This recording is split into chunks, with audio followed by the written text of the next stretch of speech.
ڕۆژی جیهانی کرێکارانە. کرێکاران لە کارکردن بەردەوامن. بەشێک لە کرێکاران نیگەرانن کاکرەی کارەکانیان کەمە و بەشی پێداویستی و بژێوی ژیانیان ناکات.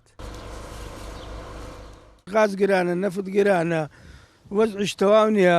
ئەوە ئیشەکەمان ئەو هەیە، ئەمە هەموو کرێکار بووینە.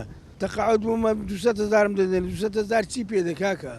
200,000 ئاخە بەسم باشی غازی دەکا، بەشی پارەی مۆلیدەی ناکا، بەشی کارەبای ناکا. ئێمە هەروەکی ڕۆژانی ئاسایی هیچ پشوەکمان نیە لەبەرەوەی زیاتر جەژنیشە لە ڕۆژەکانی دی زبر بەردەوام دەبیبێن وەچ ڕۆژەکانی کە بە ناچاری شێبکەی شەوێش دێینەوە. سەندیکای کرێکاران نیگەرانن کە بە یاسایەکی کۆن کار دەکەن. داوای یاسایەکی نوێی سەردەمیانە دەکەن. بڵێ ئەو یاسایانێک هەنی یاسای کۆنن.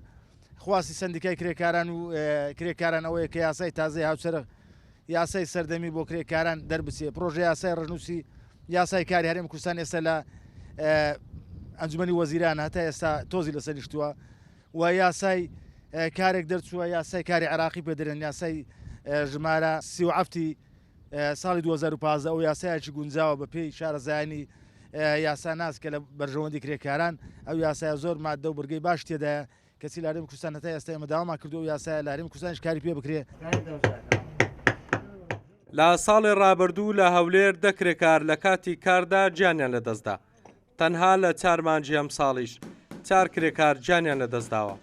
ئەو کرێکارانە ئەگەر دەستەبەری کۆمەڵاتیان بۆ کرابێت ئەوە بە گوێرەی یاسا گشت مافەکان دایانگرێتەوە. ئەگەر دەستەبەریش نەکرابنەوە لە هەموو مافوو امتیازاتەکان بێبەش دەبن. هەڵگورد ئەحمەد، کورسات نیوز، هەولێر.